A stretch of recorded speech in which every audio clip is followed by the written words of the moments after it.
re len don tak ni la mo kan tia ama ngai na tu te le azai ngai tha tu te azai lo ngai na em tu te kan hoi mai kan thil hai riau mai ni amara chu Mizoram sang ni samni palia debora ralte roin lan le lol maya a ongai no be na te azai thiam na te langai renga tin a o ama in tle min ram puitling to boka azai ngai tha ka nuam hle mai tin a hla ron thang thiama o mil tur le in me em mai tur ron thang thiama tin he lai a ma tang to a rol u jok te chuan kan du em kan lo in oi tluk na le khoi lai ko na mo vela kan thut le ka ting tang kan per a kan zai chon kan sak fo thin kha ni a chong chon ngai thang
hi ngai tha ka nuam ani deborai chu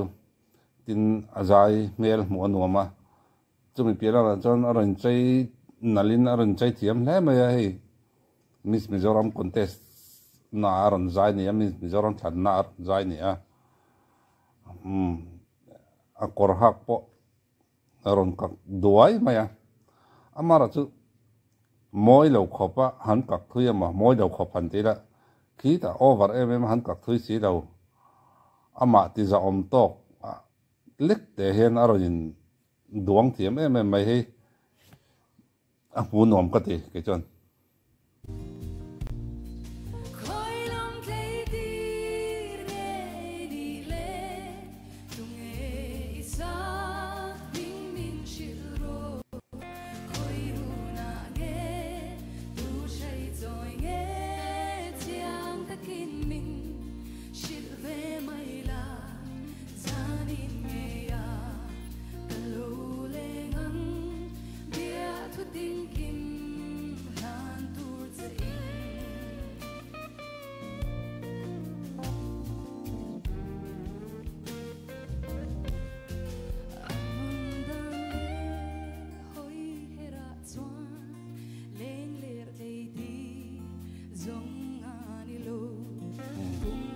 hela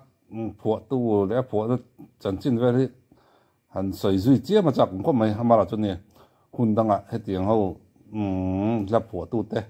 le an la phua chan an phua dan aron chu dan chung chang te kan la soi tu ra ngai la heng ho neu i kan la phua tu te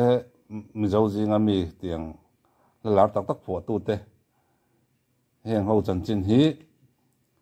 nakina kan ti zelanga an chan chin a ran pa ron soi pa in an la pho te le hetiang ne wa hi soi na hun kan lam mang don ne hi chu a cha kom